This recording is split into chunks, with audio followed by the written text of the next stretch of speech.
సమాజానికి మంచి చేసిన ఓ పెద్దాయనకు సన్మాన కార్యక్రమం పెట్టారు. ఆయన చేసిన అభివృద్ధి పనులు, తీసుకొచ్చిన సంస్కరణల గురించి చెబుతూ తెగ పొగిడేశారు.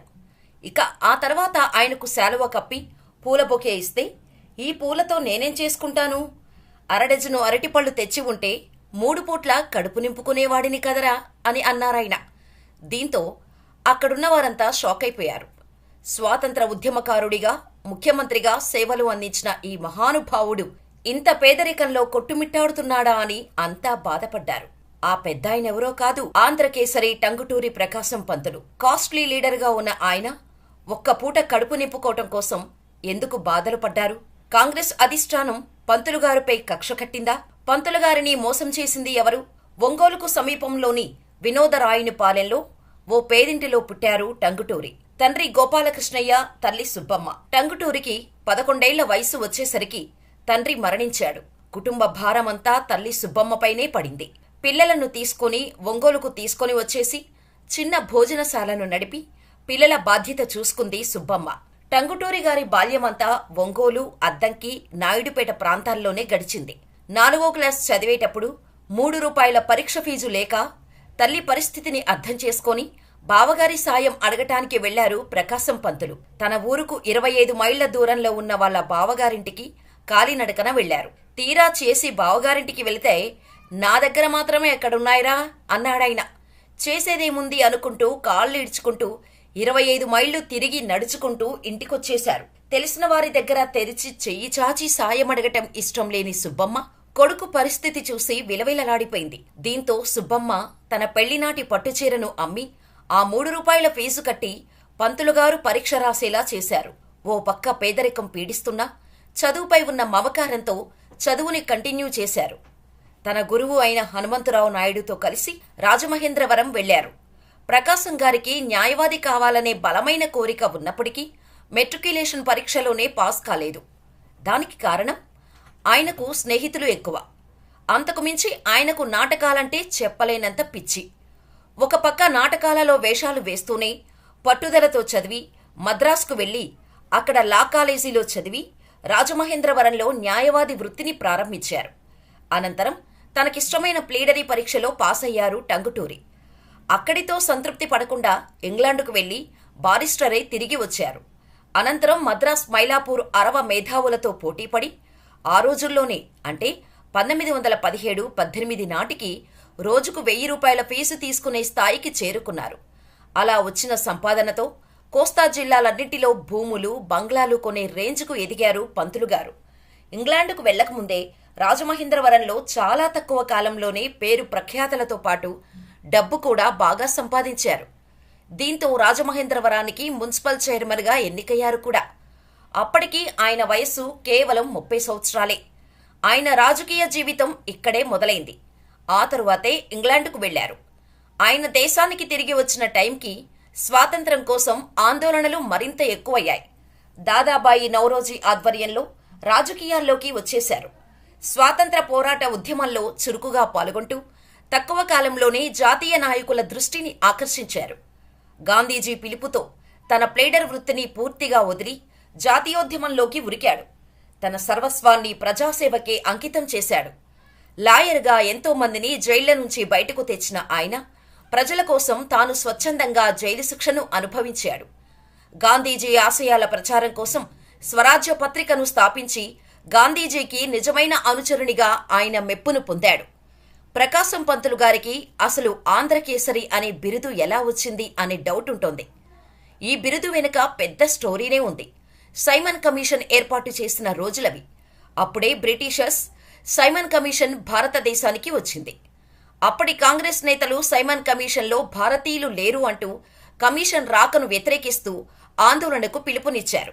జాతీయ నాయకుల పిలుపుతో ప్రజలంతా నల్లజెండాలతో సైమన్ కమిషన్కు వ్యతిరేకంగా రోడ్లపైకి వచ్చి సైమన్ గో బ్యాక్ అంటూ నినాదాలు చేశారు. అలా మద్రాస్కి వచ్చిన సైమన్ కమిషన్ను అడ్డుకునేందుకు వచ్చిన ఆందోళనకారులను పోలీసులు అడ్డగించారు. పరిస్థితి అదుపు తప్పటంతో పోలీసులు కాల్పులు జరిపారు. ఈ ఘటనలో ఓ యువకుడు అక్కడికక్కడే చనిపోయాడు. ఆ యువకుడి మృతదేహాన్ని తీసుకోవటానికి ప్రజలు ముందుకు వస్తున్నారు. ఎవరైనా ముందుకు వస్తే కాల్చిపడేస్తాం అంటూ పోలీసులు హెచ్చరించారు. అప్పుడే ప్రకాశం పంతులు గారు ముందుకు వెళ్లి తన షర్టు బటన్స్ తీసి గుండెను చూపించి గుండుతో ముందు నన్ను కాల్చండి అని పోలీసులకు సవాల్ చేశారు. దీంతో ప్రకాశం గారికి ఆయన అనుచరులకు పోలీసులు దారి ఇచ్చారు. ఈ ఘటన తర్వాత నుంచే ఆంధ్రకేసరి అని పిలవటం మొదలుపెట్టారు. 1941లో గాంధీ మొదలుపెట్టిన సత్యాగ్రహ దీక్షలో దక్షిణ భారత్ నుంచి పాల్గొన్న మొట్టమొదటి వ్యక్తి ప్రకాశం పంతులు గారే. 1942లో క్విట్ ఇండియా ఉద్యమాల్లో పాల్గొన్నందుకు ప్రకాశం పంతులు గారిని 3 ఏళ్లు జైలులో వేశారు బ్రిటిషర్స్. 1945లో జైలు నుండి విడుదలైన తర్వాత దక్షిణ భారతదేశంలో పర్యటించి ప్రజల కష్టాలను దగ్గర నుంచి తెలుసుకున్నారు. దీంతో 1946లో మద్రాస్ ప్రెసిడెన్సీకి జరిగిన ఎన్నికలలో ప్రకాశం గారు ముఖ్యమంత్రి అయ్యారు. తమిళుడు అయినప్పటికీ ప్రకాశం పంతులు గారికి కామరాజు గారు సపోర్ట్ చేయటంతో ఆ ఎన్నికలలో ప్రకాశం పంతులు గారు గెలిచారు.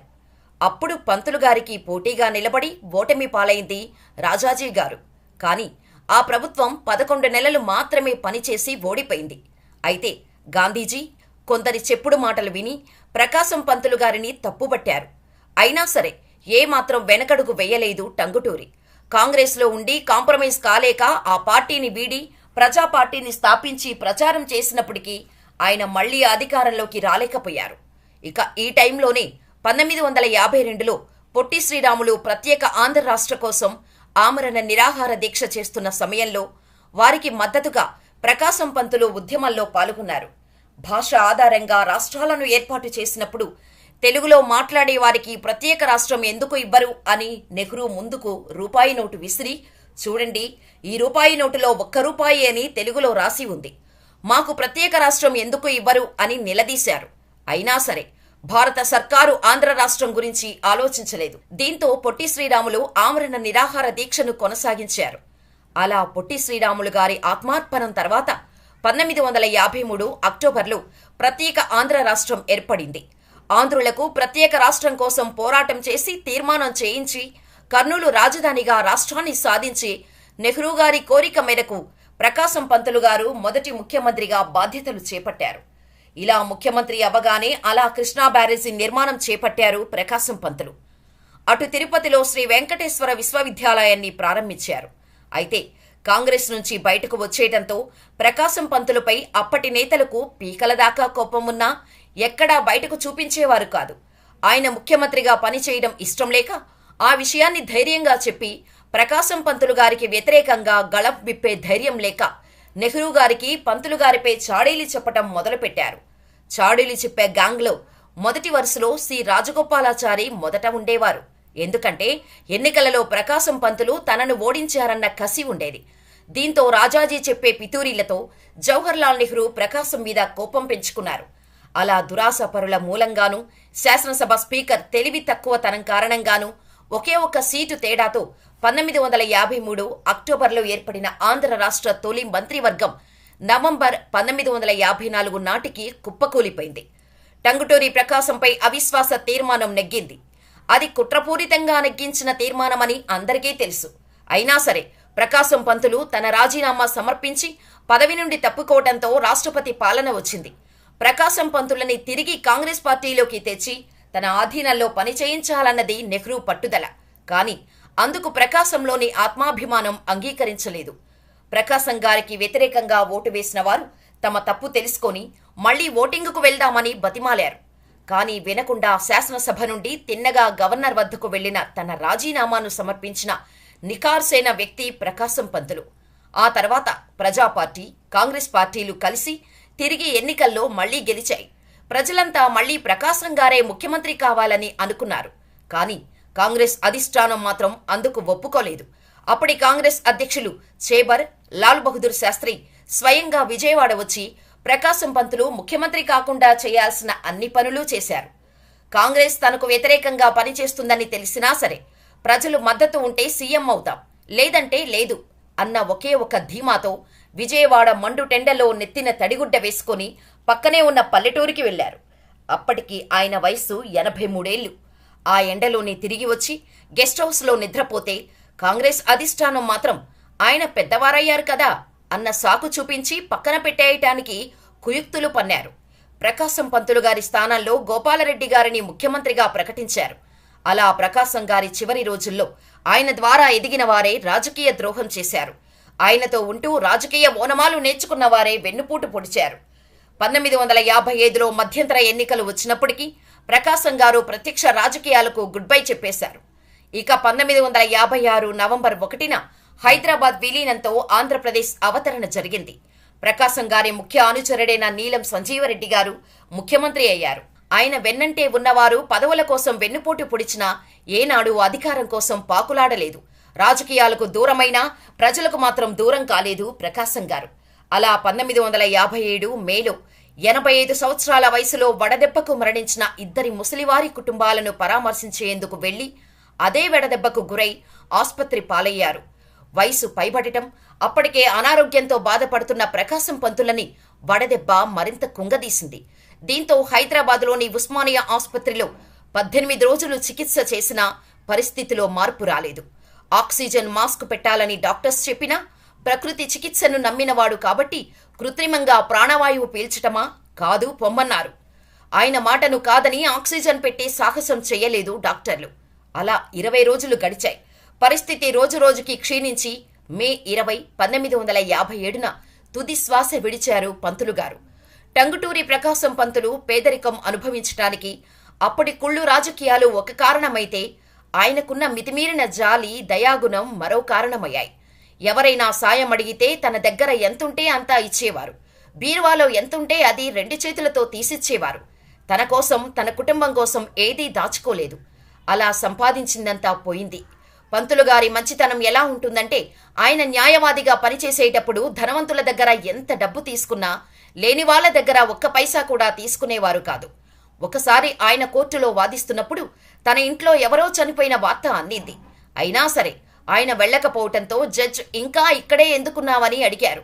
దానికైనా చనిపోయిన వాళ్లను ఎలాగో తిరిగి తీసుకురాలేను, ఈ కేసు ఓడిపోతే వీరి జీవితం అన్యాయమైపోతుందన్నారు. ఇటువంటి నిస్వార్థ వ్యక్తి దాన ధర్మాలు చేసి చివరి రోజుల్లో తినడానికి తిండి లేని దయనీయ స్థితిలో గడిపారు. కటిక దరిద్రంలో ప్రాణాలు విడిచారు. తన గురించి, తన కుటుంబం గురించి ఆలోచించకుండా స్వాతంత్ర ఉద్యమంలోకి దూకిన ప్రకాశం పంతులు చివరికి తనకంటూ ఏమీ మిగిల్చుకోలేదు. అందుకే ఆయన చివరి రోజుల్లో రైల్వే స్టేషన్ ప్లాట్ఫామ్ల వద్ద ఉన్న సిమెంటు బెంచీలపై కూడా రోజులు గడిపారు. ఆయనే కాని తన గురించి ఆలోచించుకొని ఉంటే ఆయన లైఫ్ మరొకలా ఉండేదేమో. మంచి తప్ప కుళ్ళు కుతంత్రాలు తెలియని ఇటువంటి మహానుభావుడు చివరి రోజుల్లో ఆకలికి అల్లాడిపోవటం నిజంగా దురదృష్టకరం.